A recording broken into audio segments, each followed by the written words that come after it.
What's this? Sun. Sun. What's the first sound? Okay, what's this? Sandwich. Sandwich. What's the first sound? Sunflower. What's the first sound? Hello everyone! This is Joy, Teacher Mommy of Louie. For today's vlog, gusto namin mag-share sa inyo ng simple and easy ways on how I introduced to Louie the first step in learning reading, which is learning the letter sound.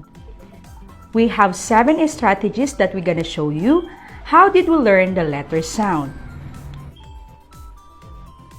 These 7 strategies may or may not work for you, but hoping na makapagbigay kami ng ideas that can help you to start your reading tutorial at home.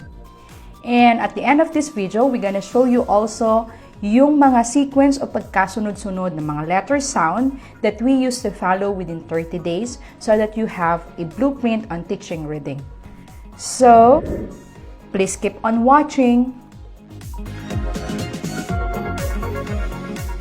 Strategy number 1 is we're going to introduce the letters using a stuffed toys, using a drawing, or even a printed material, or even through games. So, ganito yon. So, ang gagawin natin is, if for example, you're going to introduce letter S, pipili lang kayo ng isang character o isang bagay na associated with the letter, or for example, letter S, and then, kung wala kayong stuffed toys, pwede rin kayong mag-drawing sa likod ng flashcard. Or, pwede na rin kayong mag-print kung wala kayong mga flashcard. Make sure yung i-drawing nyo, ipiprint nyo ay colored siya para maging attractive sa bata. And then, one more thing na ginagawa namin to introduce and to make exciting yung reading is kukuha kayo ng box. Make sure na hindi siya transparent. If you're introducing that day letter S, so, kukunin mo yung stuffed toy na associated dun sa letter S and then ilalagay mo sa loob and then let the child guess what inside of the box. Ayun lang. So, lion. So, kung letter T, tiger, ayan. Then, ipapahula mo yan sa bata. Yan. So, ang ginagawa natin dito sa stuffed toys and printed materials are we're transferring to them through these stuffed toys, through these printed materials, yung letters sa kanilang memory para mas madali nilang maintindihan. So, this is connected with strategy number 2.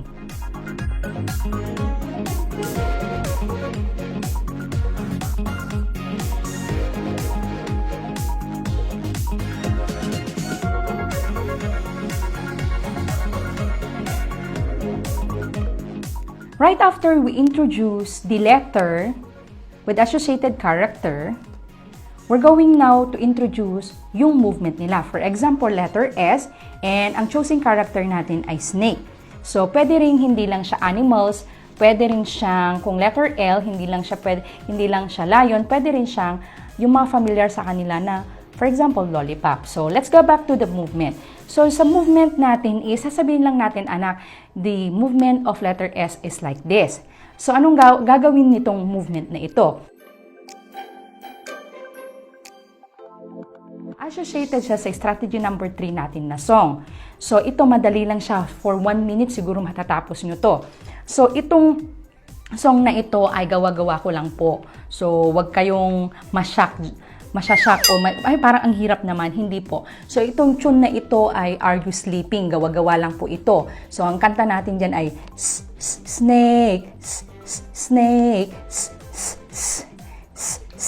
oh, hindi po ako singer, kaya ganyan lang po yung kanta natin. So, napakadali sa bata niyan. And then, anong connected siya sa movement natin na ganito. Gagawin lang yung paulit-ulit. Snake, snake, oh, ayan. Naituro na natin yung sound and yung movement na itong letter S without parang na-torture yung bata. Mas madali sa kanila, mas natuto siya, nadalian yung bata, and naging exciting yung reading natin, di ba?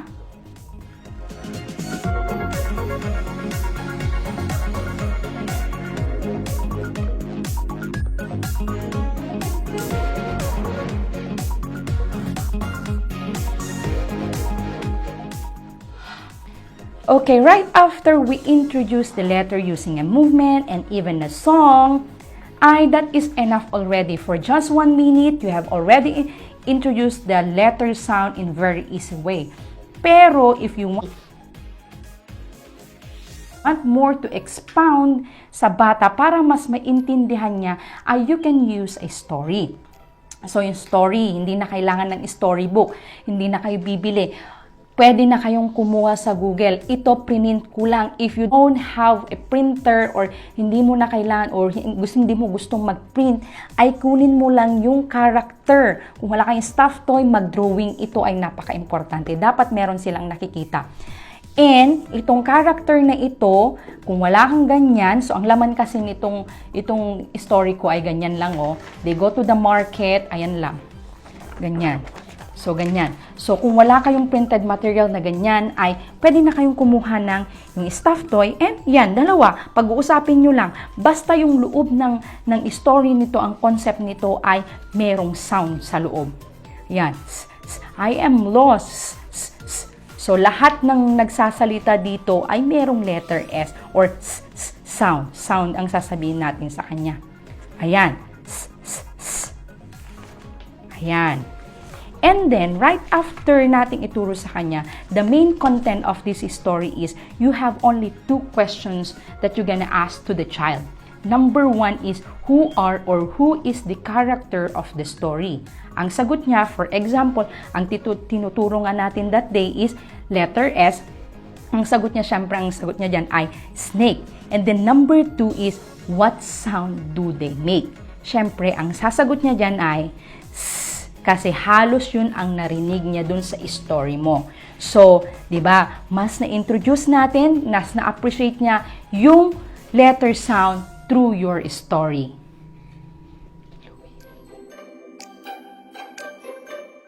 So, right after natin introduce ang letter S or the scheduled letter sound of the day through movement and stories, we also emphasize and give foundation further sa letter sound through sound picture. Sound picture is sound and a picture. Sound, sound, and a picture. So, downloaded lang ito sa Google. Lagyan nyo lang ng pangalan sa baba. If not, if you don't have, ay mag-drawing lang kayo and lagyan nyo ng pangalan sa baba. If mas maganda, ito sa coupon band and lagyan nyo siya ng kulay. So, you have only 2 questions na tatanungin sa kanya. What's this? And what's the first sound?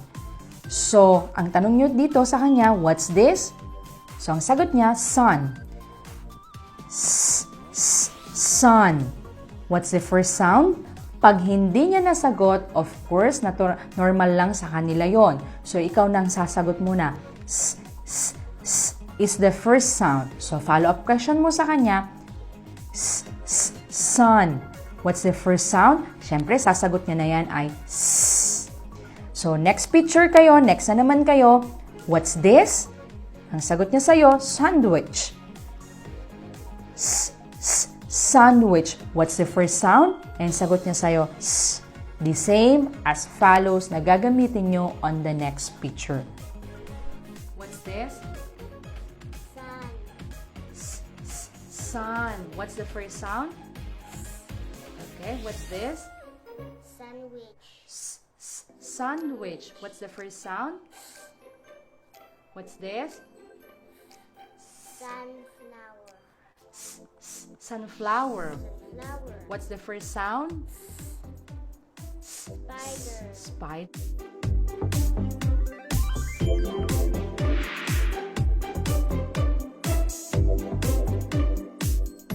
So, we have another strategy pa na gagamitin natin to introduce the letter sound.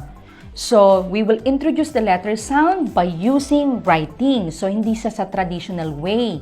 Ang gagamitin natin ay na mas ma-appreciate ng bata at mas enjoy sila, ay gagamit tayo ng sand. Ayan, sand. And, gagawin tayo ng board and pen. And last lang yung pencil and paper. So, unahin natin tong sun. So, una muna natin gagawin ay lalaruin muna natin siya. Hindi natin siya agad na pasusulatin. So, laro, gustong-gusto nila yan. So, right after that, ingat lang kayo dito ha. So, right after nyong magamit ito, itago nyo na kasi baka mapuwing sila for pagtuturo lang ng reading. So, right after nyo na mag-play, ay sabihin mo na yung sound sa kanya. Anak, can you write the sound s, s, s? So, susulat niya naman yan. Yan, susulat niya naman. So, right after nyan, kung nahihirapan sila sa big letter, you can go muna sa small letter. Ayan, paulit-ulit and then pwedeng ipubura. So, bahala na lang kayo kung anong activity niya na pwedeng gawin pa dito.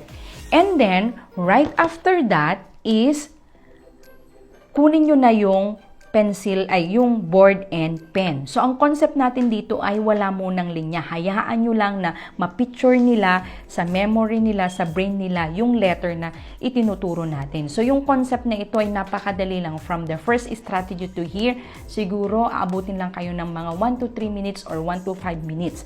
So, let's go back here sa board and pen. So, ang gusto ko lang natin gawin natin dito is wala tayong mga line dito, di ba? So, ipapasulit lang natin yung sound. So, susulat naman nila. Kung hindi talaga kaya ng big letter or big letter, just go with the small letter. Pasulat nyo lang. Ayan. Wala siyang linya. Yun ang concept natin. Okay lang na malaki, maliit siya. Okay lang. And then, the last one na gagamitin natin is pupunta na tayo sa papel. So, sa papel na ito ay emphasize natin yung blue to blue, pag big letter sa kanya, and then, small letter naman is red to blue. So, anak, write down sound. Susulat niya naman. Pag hindi kaya, just small letter, pwede na. So, anak, pag small letter, red to blue. So, ilang beses? Isang beses. Ayan. So, we are now building the foundation of letter sound. At the same time, mayroon na tayong writing.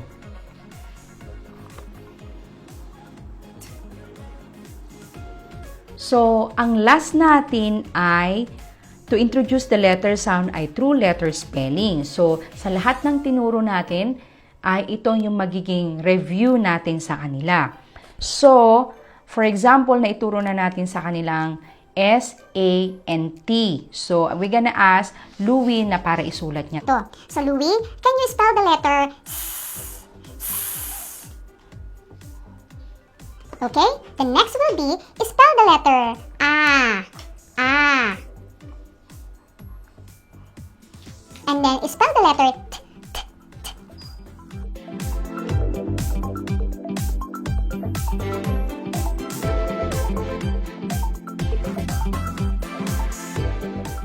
That's all for all we have taught from strategy number 1 to 6.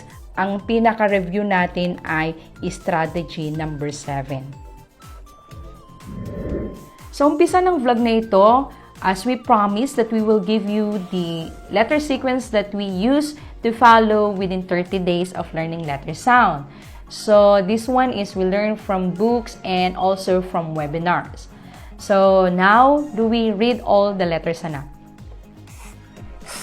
A, T, P, I, N, D, O, K, K, E, G, H, A, M, L, B, R, J, W, W, X, Y, Z.